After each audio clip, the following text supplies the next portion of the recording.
بسم الله الرحمن الرحيم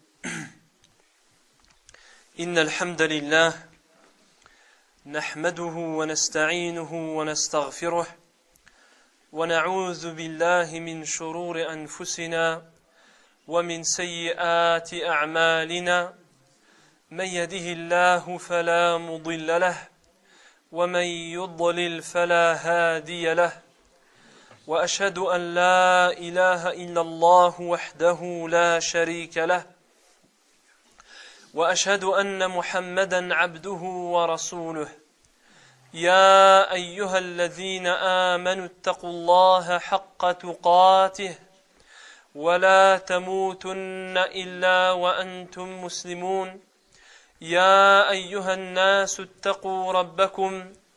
اتقوا ربكم الذي خلقكم من نفس واحدة وخلق منها زوجها وبث منهما رجالا كثيرا ونساء واتقوا الله الذي تساءلون به والأرحام إن الله كان عليكم رقيبا يا أيها الذين آمنوا اتقوا الله وقولوا قولا سديدا يصلح لكم أعمالكم ويغفر لكم ذنوبكم ومن يطع الله ورسوله فقد فاز فوزا عظيما أما بعد فإن أصدق الحديث كلام الله وخير الهدى هدى محمد صلى الله عليه وسلم وشر الأمور محدثاتها وكل محدثة بدعة وكل بدعة ضلالة وكل ضلالة في النار أما بعد فلا زال الحديث عن أصحاب النبي صلى الله عليه وسلم وخاصة مع الحديث عن معاذ بن جبل رضي الله تعالى عنه وعن مناقبه ومواعظه رضي الله عنه. Donc nous continuons d'évoquer les nobles compagnons du prophète sallallahu alayhi wa sallam. On avait débuté Mu'adh ibn Jabal, ses vertus, ses qualités, et on était en phase de terminer les vertus et les qualités de ce compagnon avant d'entamer et de continuer et de clôturer par les exhortations et les recommandations de Mu'adh ibn Jabal radiyallahu anhu. فقلنا من مناقبه رضي الله عنه أن النبي عليه الصلاة والسلام أحبه ووصاه. Parmi ses vertus, le prophète alayhi salatu wassalam l'a aimé. Il lui a annoncé cela. Il lui a accordé des exhortations, donné des enseignements, et il l'a particularisé par rapport à cela, par rapport à d'autres compagnons que l'on connaît. Parmi également les vertus de ce compagnon, son empressement à entrer et à faire partie des gens du paradis et d'être sauvé de l'enfer. فمن مناقبه أيضا حرصه رضي الله عنه على دخول الجنة والنجاة من النار. كذلك من مناقبه أنه أعلم الأمة بالحلال والحرام، وأنه يحشر يوم القيامة أمام العلماء برتوة أي بمنزلة. وقد أرسله النبي عليه الصلاة والسلام هو وأبا موسى الأشعري إلى اليمن داعية معلما الناس دين الله سبحانه وتعالى.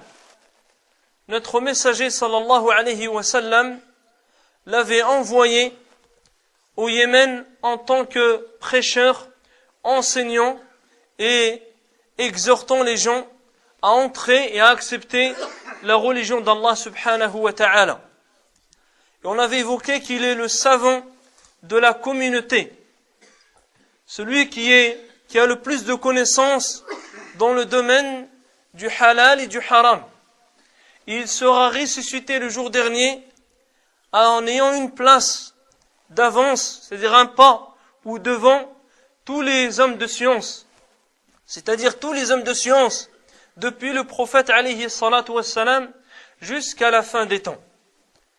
Et on avait évoqué, et c'est là où on s'était arrêté, les règles d'or de celui qui veut inviter à la religion d'Allah, ou autrement, les provisions indispensables pour celui qui veut inciter, encourager ou inviter les gens à l'islam. C'est-à-dire que ce soit des gens qui ne sont pas musulmans, ou bien que ce soit des gens musulmans désobéissants, ou autres, ou des musulmans qui ont des lacunes dans leur religion, les règles d'or afin d'inviter à la religion d'Allah subhanahu wa ta'ala. وَنُعِيدُهَا مِنَ الْبِدَايَةِ حَتَّى نَكْمِلَهَا إِنشَاءَ. Je les reprends, Inch'Allah, de la première, et on reprend de là afin qu'elle soit un rappel et elle soit bénéfique. فقلنا بأن القاعدة الأولى أن يكون الداعي إلى الله تعالى على علم بالكتاب وبالسنة وبمنهج سلف الأمة. منهج السلف يعني منهج هو الطريقة، هو الهدى، هدى السلف الذين سبقونا من الصحابة والتابعين وأتباع التابعين والأئمة الكبار. ها هو منهج السلف. يقول النبي عليه الصلاة والسلام لفاطمة كما روى الإمام مسلم، يقول لها عند موته صلى الله عليه وسلم، يقول لها موصيا لها: اتق الله واصبري ونعم السلف أنا لك. يعني نعم السلف، نعم المثال، نعم القدوة لك يا فاطمة. Première règle, celui qui veut inviter les gens à la religion d'Allah, il se doit de se provisionner de la science du Coran, de la Sunna du prophète alayhi salatu wassalam, et également de l'manhaj al-salaf, c'est-à-dire la voie des prédécesseurs, la voie, le chemin qu'ont emprunté pour comprendre les textes et pour la pratique de la religion. C'est-à-dire depuis les compagnons, depuis les tabi'in, c'est-à-dire les générations qui ont succédé aux compagnons, et atba' tabi'in, la troisième génération, et les grands imams de la communauté. وأن يدعو الداعي إلى الله لا يدعو إلى حزب، لا يدعو إلى نفسه، لا يدعو إلى التكتل، يعني نجمع الناس الكثرة، لا يدعو إلى جماعة، إلى رئيس أو إلى فلان أو علان، يدعو إلى الله.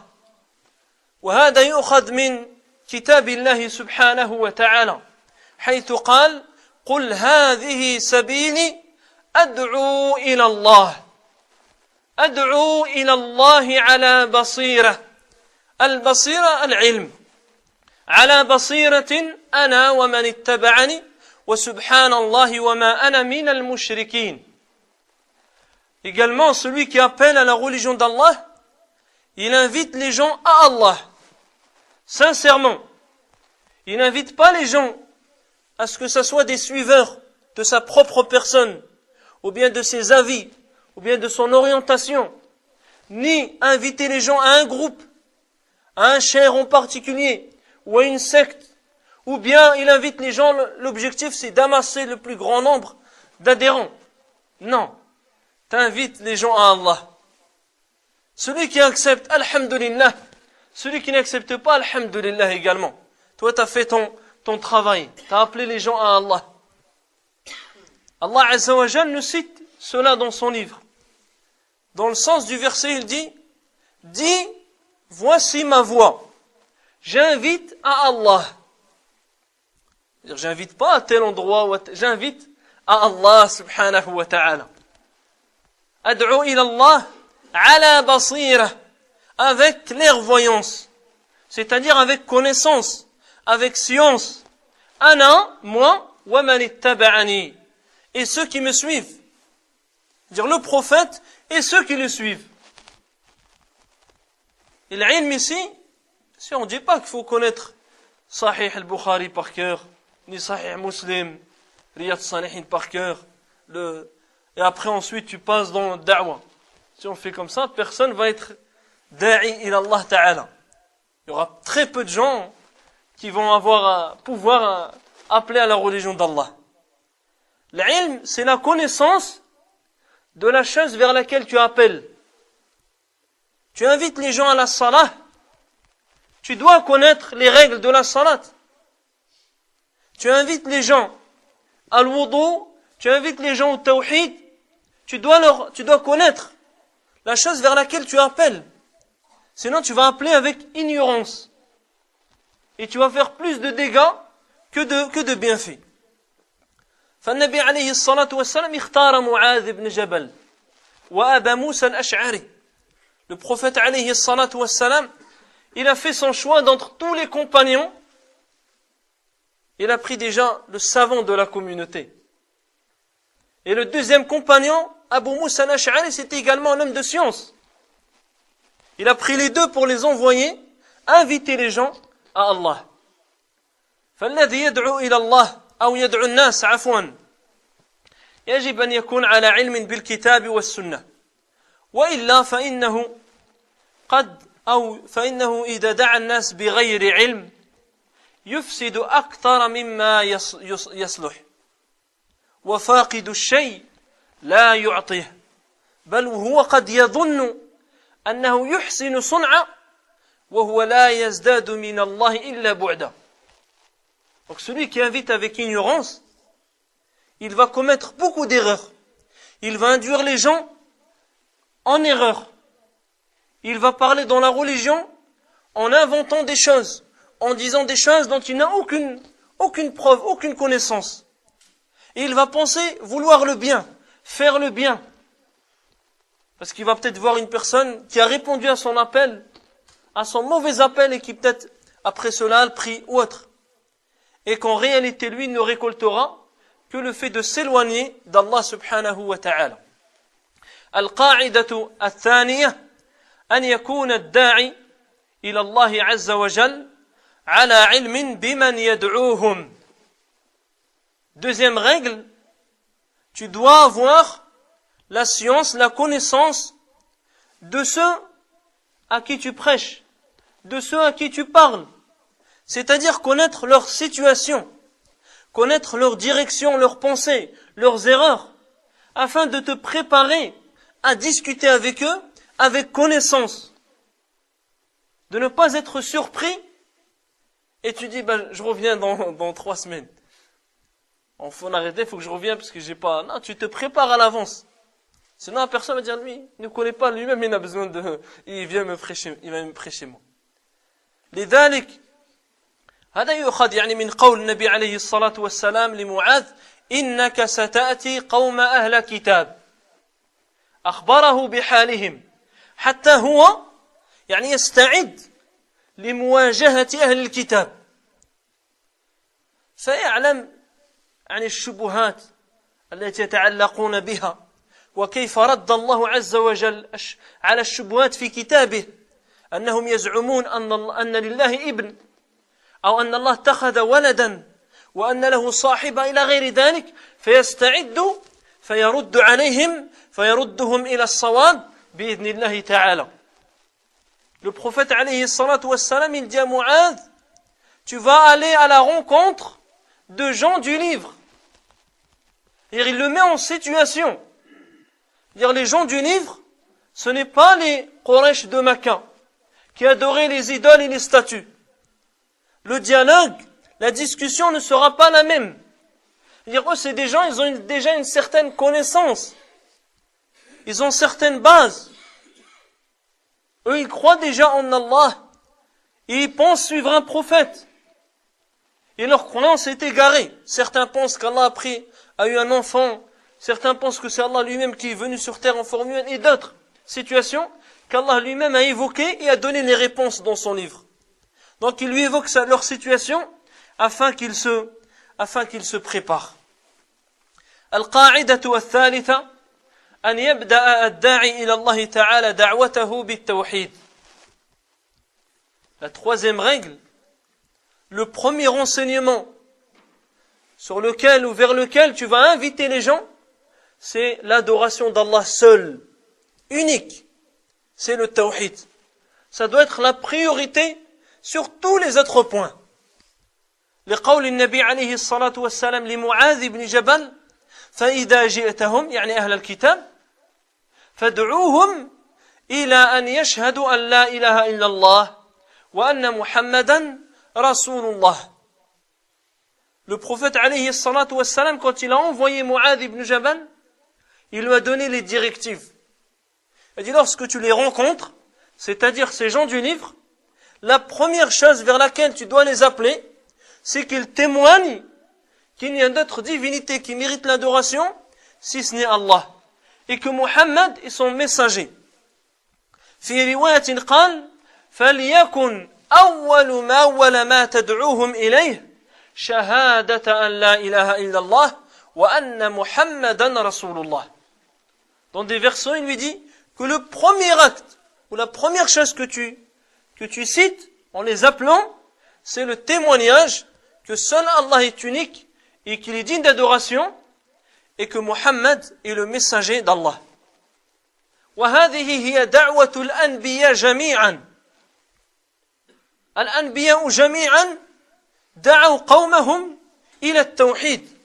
ما من نبي جاء إلى قومه إلا بدأ بقوله يا قوم اعبدوا الله ما لكم من إله غيره.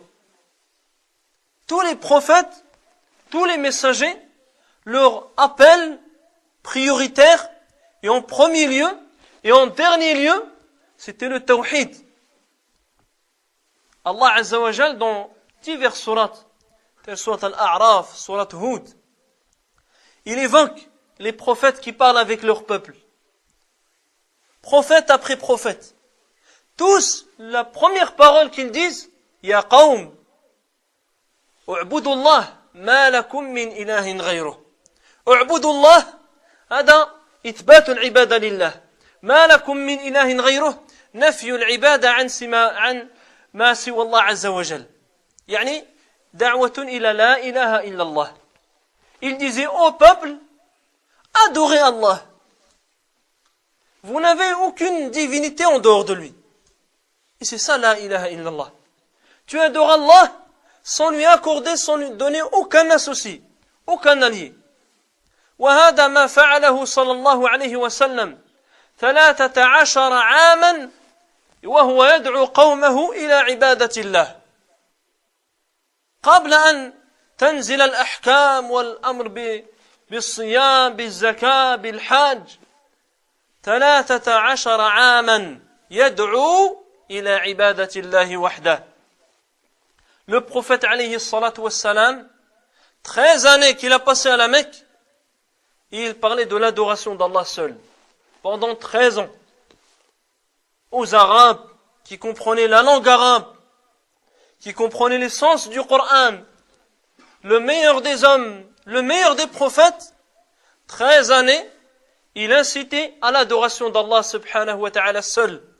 Avant même qu'il existe ou que viennent les ordres concernant le jeûne obligatoire, concernant l'aumône, la zakat, concernant la umrah, concernant le pèlerinage, concernant les règles en cas de divorce, en cas de mariage, en cas de vol, en cas de meurtre, tout ça c'est venu bien après. Le début 13 اعبدوا الله ما لكم من إله غيره بل كان يقول يا قوم قولوا لا إله إلا الله تفلحوا. Et il disait aux gens dans les marchés, dans les rues, dites la ilaha illallah, vous récolterez le succès. القاعدة الرابعة التيسير على الناس. Quatrième règle, de faciliter aux gens.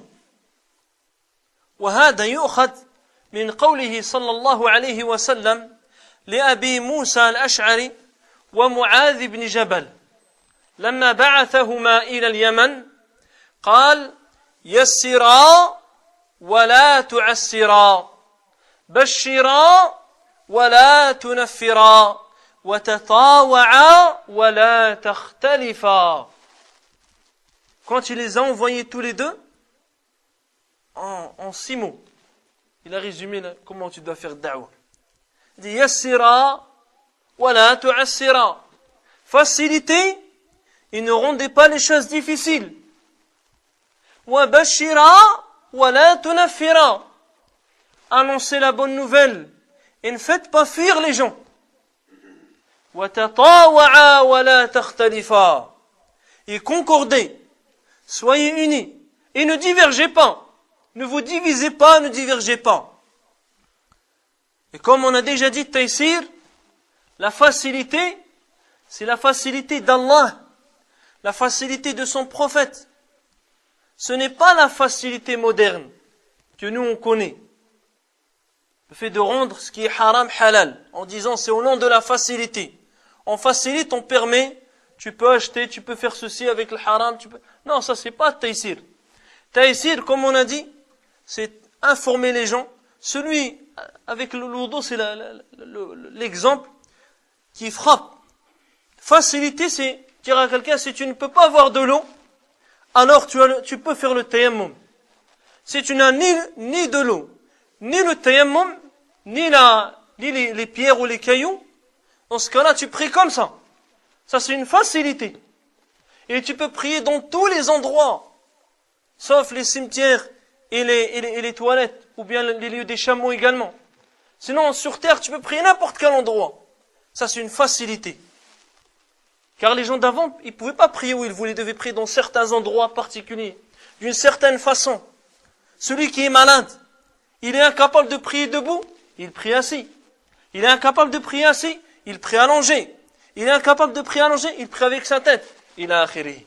Ça, c'est la facilité.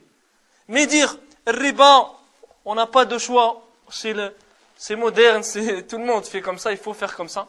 C'est une facilité pour la communauté. Ça, c'est dalal, ou ça, on s'égare et on a mal compris la facilité. Yuridu Allahu bikumul yusr, wa la yuridu bikumul usr. Allah veut pour vous la facilité, il ne veut pas pour vous la difficulté. Ce verset, il vient clôturer le verset concernant le jeûne. Wallah, il dit, celui qui est en voyage, s'il veut, il mange, s'il veut, il jeûne. S'il ressent une difficulté, il mange. Celui qui est malade, il ne jeûne pas. Et il clôture en disant, Allah veut pour vous la facilité, il ne veut pas pour vous la difficulté. Donc c'est la facilité qu'Allah subhanahu wa ta'ala, il a légiféré. كذلك وما جعل عليكم في الدين من حرج. Allah Azza wa Jal, il dit, Allah ne veut vous imposer aucune gêne, aucune restriction dans la religion. C'est-à-dire, alhamdulillah, tout ce qu'Allah nous a légiféré, c'est une facilité. C'est tout ce qu'Allah nous légifère, on est capable de le faire. Quand on est incapable, c'est qu'il y a une situation qui n'est pas normale. Ou bien on a le droit à une dérogation à ce moment-là. Sinon, toutes les choses, on est capable de les faire. كذلك القاعدة الخامسة التبشير وعدم التنفير. La 5e règle d'or, c'est inviter les gens, annoncer la bonne nouvelle. Ne pas faire fuir les gens. Ne pas faire détester la religion aux gens. Quand on parle de religion, en particulier la voie du prophète alayhi salatu wassalam, sa sunnah, ne pas la faire détester aux gens.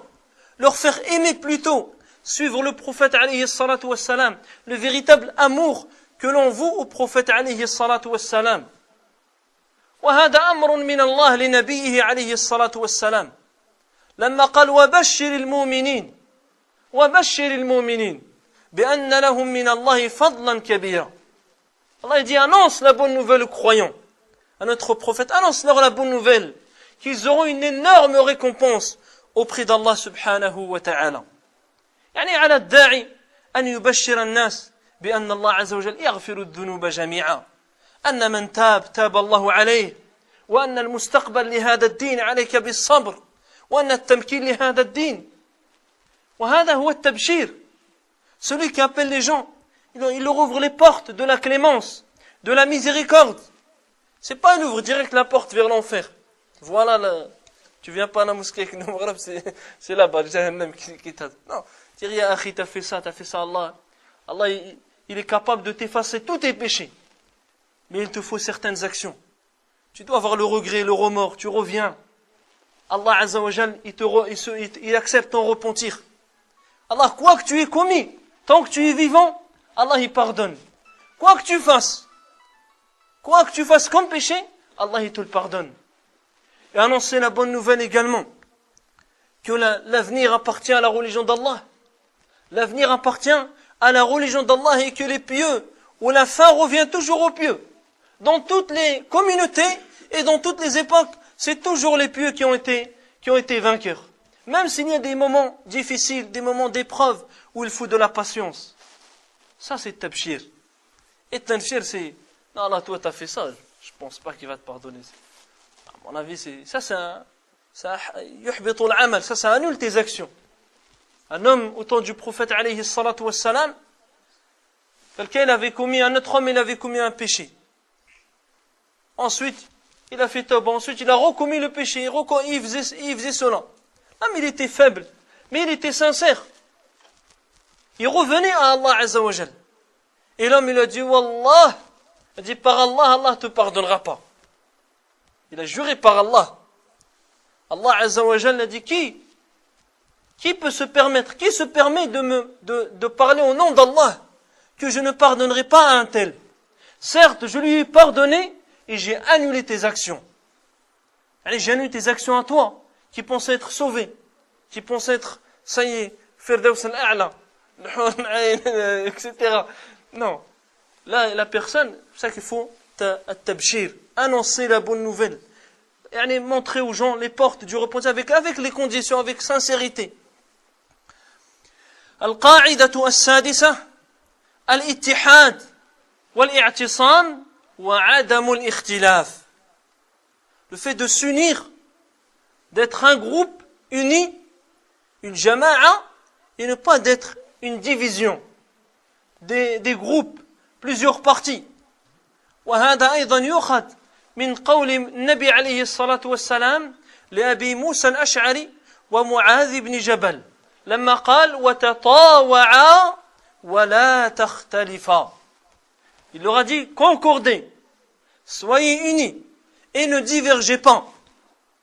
فإن الخير كله في الاتفاق والشر كله في الاختلاف وهذا معروف. Tout le monde sait que si des gens sont unis, sont un groupe, il y a tout le bien. Il y a l'amour entre eux, il y a l'entraide entre eux, il y a le respect entre eux, et d'autres bienfaits. Dès qu'il y a la division, il y a la rancune, il y a la haine, il y a la jalousie, il y a la vengeance, il y a le mal à cause de la division. كذلك من هذه هي القواعد كما سميناها القواعد الذهبية للداعي إلى الله. Ça c'est les règles d'or à celui qui veut inviter les gens à la religion d'Allah subhanahu wa ta'ala. من مناقبه أيضا ثناء النبي عليه الصلاة والسلام عليه. Parmi les vertus de ce compagnon, Mu'adh ibn Jabal, les éloges du prophète عليه الصلاة والسلام à son égard. يقول أبو هريرة رضي الله عنه قال النبي عليه الصلاة والسلام نعم الرجل أبو بكر نعم الرجل عمر نعم الرجل عبيدة بن الجراح إلى أن قال نعم الرجل معاذ بن جبل. Abu Huraira, il rapporte du prophète alayhi salatu wassalam. نعم الرجل, quel bel homme qui est Abu Bakr as-Siddiq. Quel homme pieux, quel homme vertueux. Ensuite il dit quel bel homme est Omar ibn Khattab. Quel bel homme est Abu Ubaydah ibn Jarrah. Il a cité plusieurs compagnons. Et il a dit parmi ceux-là, quel bel homme est Mu'adh ibn Jabal. C'est un homme pieux, un homme vertueux. كذلك من مناقبه قربه من النبي عليه الصلاة والسلام ومجاورته له. Il était très proche du prophète alayhi salatu wassalam. Il était un compagnon rapproché, qui fréquentait, qui était constamment en compagnie du prophète alayhi salatu wassalam. يقول أنس بن مالك قال أتينا معاذ بن جبل. Anas ibn Malik qui dit on a demandé à Mu'adh ibn Jabal. فقلنا حدثنا من غرائب حديث رسول الله صلى الله عليه وسلم. صحابي يطلب من صحابي آخر أحاديث النبي عليه الصلاة والسلام. هذا يدل على أن هذا الصحابي قريب ومجاور للنبي عليه الصلاة والسلام. Donc si des compagnons vont voir un autre compagnon, car ils savent comment il était proche, comment il était constamment en compagnie du prophète alayhi salatu wassalam. Ils lui ont demandé, raconte-nous, cite-nous des hadiths étranges ou étonnants du prophète alayhi salatu wassalam. Qala na'am. Il a dit bien sûr.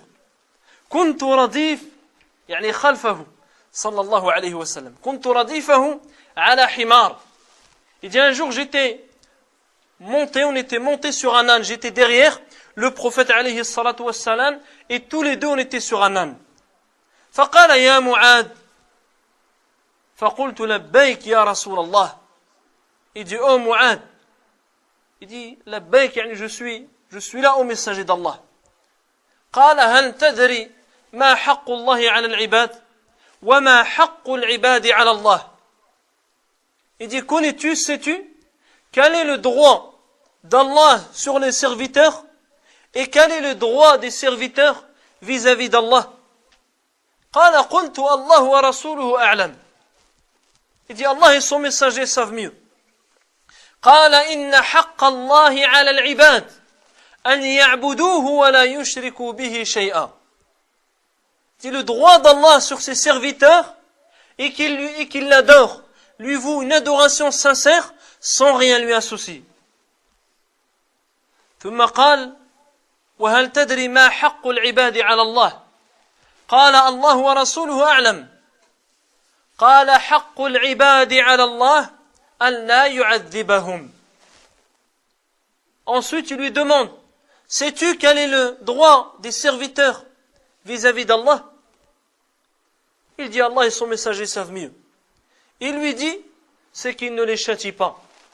C'est-à-dire ceux qui accomplissent cela, ceux qui donnent le droit à Allah, le droit d'adoration sincère, sans associer, ils seront préservés du châtiment. يعني إذا عبد الناس ربهم ولم يقعوا في الشرك فإن الله سبحانه وتعالى لن يعذبهم يوم القيامة بل وسيدخلهم الجنة. Si les hommes ne tombent pas dans le shirk, ils meurent dans le tawhid, ils seront préservés du châtiment le jour dernier. Ils accéderont au paradis. وأما إذا وقعوا في الشرك فإن الله تعالى لا يغفر للمشركين أبدا. Tandis que si ils sont associateurs, alors qu'ils sachent qu'Allah ne pardonne pas aux associés, aux associateurs. إن الله لا يغفر أن يشرك به ويغفر ما دون ذلك لمن يشاء. Allah ne pardonne pas qu'on lui donne des associés, mais en dehors de cela, il pardonne à qui il veut. بل ثبت في الحديث القدسي أن الله تعالى قال يا ابن آدم إنك ما دعوتني ورجوتني غفرت لك على ما كان منك ولا أبالي. يا ابن آدم لو بلغت ذنوبك عنان السماء ثم استغفرتني غفرت لك ولا أبالي. يا ابن آدم إنك لو أتيتني بقراب الأرض خطايا ثم لقيتني لا تشرك بي شيئا لاتيتك بقرابها مغفرة. Dans le hadith divin, Allah Azza wa Jal dit au fils d'Adam, tant que tu m'invoques et tu espères en moi, je te pardonnerai sans y prêter attention. Sans prêter attention à ce que tu fais. Si tes péchés atteignent et remplissent de la terre jusqu'au ciel, ensuite tu me demandes le pardon, je te pardonnerai sans en tenir considération. C'est les hadiths d'annoncer la bonne nouvelle. Ô fils d'Adam, si tu viens à ma rencontre avec la terre remplie de péchés, et tu viens alors que tu ne m'as donné aucun associé, je viendrai avec l'équivalent en pardon. Je viendrai à ta rencontre avec l'équivalent en pardon. وسأل معاذ بن جبل النبي عليه الصلاة والسلام عن أفضل الإيمان. Mu'adh ibn Jabal a demandé au prophète alayhi salatu wassalam quelle est la meilleure des foi, quelle est la meilleure branche, la meilleure façon d'avoir la foi. قال أفضل الإيمان, la meilleure foi, أن تحب لله وأن تبغض لله وأن تعمل لسانك في ذكر الله. Il lui dit, la meilleure des fois, c'est que tu aimes pour Allah, tu détestes pour Allah, et que tu utilises ta langue dans l'évocation d'Allah. ثم قال وماذا يا رسول الله. Et quoi d'autre au messager d'Allah? قال أن تحب للناس ما تحب لنفسك وأن تكره لهم وأن تكره لهم ما تكره لنفسك. Que tu aimes pour les gens ce que tu aimes pour ta propre personne. Que tu détestes pour les gens ce que tu détestes pour toi-même. وأن تقول خيرا أو تصمت. أن تقول خيرا أو تصمت. Que tu dises du bien ou bien que tu te taises. فنسأل الله عز وجل أن يرد المسلمين إلى دينهم ردا جميلا. وهذا الصحابي له مواعظ وله كلام مفيد جدا. Ce compagnon, il a des exhortations, des paroles importantes que le croyant a besoin. فالموعظة الأولى, la première des exhortations, معاذ بن جبل الذي هو أعلم الأمة بالحلال والحرام يحث المسلمين على طلب العلم الشرعي، على طلب العلم الشرعي ومجالس العلم، ويحثهم على العمل بالعلم. La première des exhortations, il va nous exhorter, qui est lui le savant de la communauté.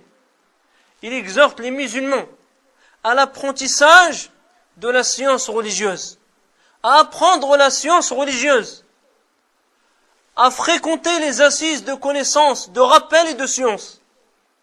Et il les exhorte à mettre en application leurs connaissances. يقول معاذ بن جبل تعلموا العلم, étudiez la science, فإن تعلمه لله خشية, car étudier la science lillah, pour Allah, c'est un moyen pour acquérir al-khashya, la peur, la crainte d'Allah.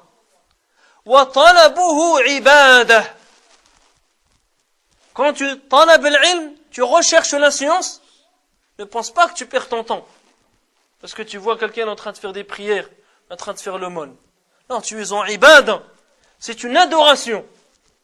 Quand tu es en recherche, tu lis, tu notes, ça c'est l'ibada, tu es en adoration.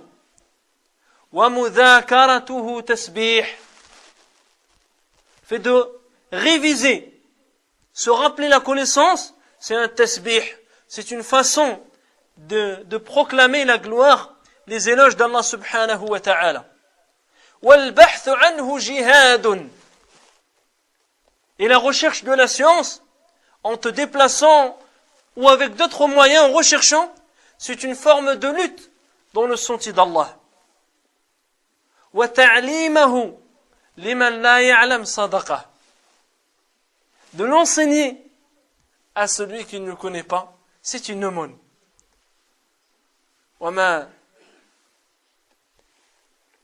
وَبَذْلُهُ لِأَهْلِهِ قُرْبَةً, de le donner, de la transmettre aux siens, c'est un moyen de se rapprocher.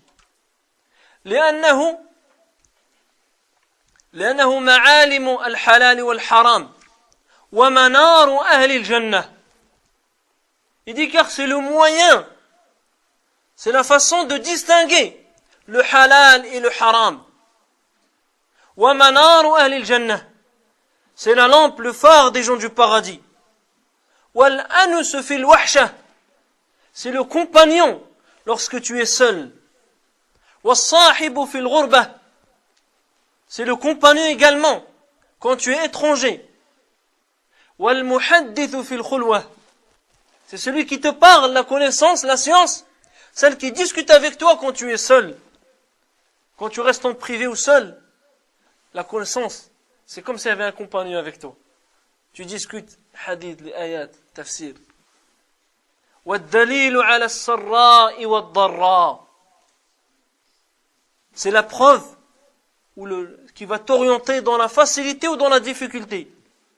وَالسِّلَاحُ عَلَى الْأَعْدَاءِ, c'est l'épée contre les ennemis.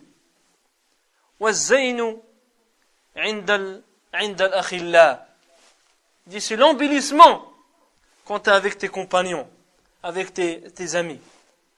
يَرْفَعُ اللَّهُ بِهِ أَقْوَامًا, Allah élève par la science certaines personnes.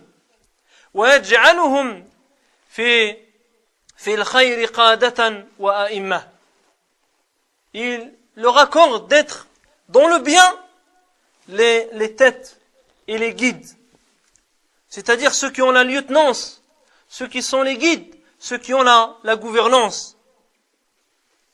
وَكَذَلِكَ قَالَ تُقْتَبَسُ آثَارُهُمْ, et leurs traces seront suivies. Tu voudras les imiter. وَيُقْتَدَى بِفِعَالِهِمْ, les imiter dans les actes. وَيُنْتَهَى إِلَى رَأْيِهِمْ, et tu t'arrêtes à leurs avis. Tout ça, c'est une façon d'élever. Quand tu fais des recherches, tu tombes sur قال ابن تيمية, قال الإمام مالك, قال الشافعي, tu dépasses pas la porte, tu t'arrêtes. Ça, c'est les imams. وَتَرْغَبُ الْمَلَائِكَةُ فِي خُلَّتِهِمْ, il dit les anges aiment être leur compagnie. وَبِأَجْنِحَتِهَا تَمْسَحُهُمْ, et elle les englobe, les entoure avec leurs ailes. وَيُسْتَغْفَرُ لَهُمْ كُلَّ رَطْبٍ وَيَابِسٍ, il dit toute chose sur terre, que ce soit une plante ou bien une plante qui a fané, il dit, demande le pardon en leur faveur. حتى الحيتان في البحر, même les poissons dans l'eau. وسباع الطيور وأنعامه, les oiseaux, les animaux, ils implorent le pardon en faveur de l'homme de connaissance. لأن العلم حياة القلوب من الجهل, toujours dans sa parole, longue exhortation. العلم حياة القلوب من الجهل, il dit la science, la connaissance, c'est la vie pour les cœurs contre l'ignorance. ومصباح الأبصار من الظلم, c'est les lampes pour les regards, pour la vue dans les ténèbres. Quand tu es dans un endroit ténébreux, la science, c'est la lampe éclairante. يبلغ بالعلم منازل الأخيار, avec la science, tu atteins le statut des meilleurs des gens. والدرجة العليا في الدنيا والآخرة, et le meilleur des niveaux, la meilleure des stations dans cette vie ou bien dans le delà. والتفكر فيه يعدل بالصيام, fait de méditer, de réfléchir à la science et à la connaissance équivaut comme le jeûne. ومدارسته بالقيام, et étudier, c'est comme contre celui qui prie. به توصل الأرحام, par la connaissance, tu vas lier les liens de parenté, les liens de sang. ويعرف الحلال من الحرام, إمام العمال والعمل تابعه. Il dit en terminant, par lui on connaît le halal et le haram. C'est le guide de ceux qui mettent en application, car l'action suit la science. يعني بهذه يعني موعظة في الحقيقة استنبطها من كتاب الله ومن سنة النبي عليه الصلاة والسلام. Ces paroles ont été puisées du Coran et de la Sunna. يقول النبي عليه الصلاة والسلام إن العلم والإيمان مكانهما إلى يوم القيامة من ابتغاهما وجدهما. Il dit l'iman, la science plutôt, l'ilm, wal-iman, la science et la foi, elles ont leur place, leur lieu, jusqu'à la fin des temps. Man ibtaghahuma wajadahuma. Celui qui les recherche, il les trouvera. Wa qala sallallahu alayhi wa sallam, i'lamu ma shi'tum an ta'lamu, falan yu'jarakum Allahu bi'ilmin hatta ta'malu. Il dit, apprenez ce que vous voulez apprendre, mais vous ne recevrez la récompense de la part d'Allah pour cette connaissance que lorsque vous la mettrez en application, vous la traduirez en œuvre. ويقول أيضا صلى الله عليه وسلم مبينا فضيلة العلم الشرعي ومجالس العلم يقول طلب العلم فريضة على كل مسلم. Pour montrer la valeur, le mérite de la science, notre messager sallallahu alayhi wa sallam, il dit, l'étude de la science religieuse est une obligation pour chaque musulman. Man yuridillahu bihi khayran yufaqihu fi ddin. Celui à qui Allah veut du bien, il le rend versé, il lui accorde la bonne compréhension de la religion. Ad-dunya mal'una, mal'unun ma fiha. إلا ذكر الله وما والاه وعالما أو متعلما. Il dit tout ce qui est dans le dunya est maudit par Allah. Tout ce qui est dans le dunya est maudit par Allah, sauf le rappel d'Allah et ce qui est en lien avec le rappel d'Allah. أو عالما وعالما ومتعلما. Et un homme de science et un étudiant en science. من سلك طريقا يلتمس فيه علما سهل الله به طريقا إلى الجنة. Celui qui emprunte un chemin pour l'étude d'une science, Allah lui facilite un chemin vers le paradis. وإن الملائكة لتضع أجنحتها لطالب العلم رضا بما يصنع. Et les anges abaissent leurs ailes en forme de satisfaction pour l'étudiant en science. Ils sont satisfaits pour agréer ce qu'il accomplit. وإن العالم يستغفر له من في السماوات ومن في الأرض وحتى الحيتان في الماء. Il dit l'homme de science, tous ceux qui se trouvent dans les cieux et sur la terre implorent le pardon en sa faveur, même les poissons dans l'eau. وإن العلماء ورثة الأنبياء. Et les hommes de science sont les héritiers des prophètes. وإن الأنبياء لم يورثوا دينارا ولا درهما وإنما ورثوا العلم فمن أخذه أخذ بحظ وافر. Mais les prophètes n'ont laissé d'héritage que la science. Ils n'ont pas laissé le dirham, le dinar. Celui qui aura pris une part de science aura pris une part énorme. يقول صلى الله عليه وسلم أيضا وما اجتمع قوم في بيت من بيوت الله يتلون كتاب الله ويتدارسونه بينهم إلا نزلت عليهم السكينة وحفتهم الملائكة وغشيتهم الرحمة وذكرهم الله في من عنده. Il n'y a pas un groupe de personnes qui s'assoient dans une des mosquées, dans une maison d'Allah subhanahu wa ta'ala. يتلون كتاب الله ويتدارسونه بينهم. Ils récitent la parole d'Allah, le livre d'Allah. Ils l'étudient entre eux, sans que la sérénité descende sur eux. La miséricorde les englobe et les anges les entourent de leurs ailes. Et Allah les évoque auprès de ceux qui sont auprès de lui. ويقول لقمان لابنه وهو يعظه. Et Luqman disait à son fils, en l'exhortant, يا بني تخيل المجالس على عينيك.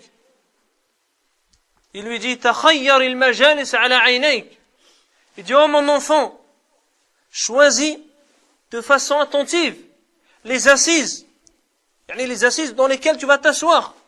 فإن وجدت قوما يذكرون الله أي يطلبون العلم.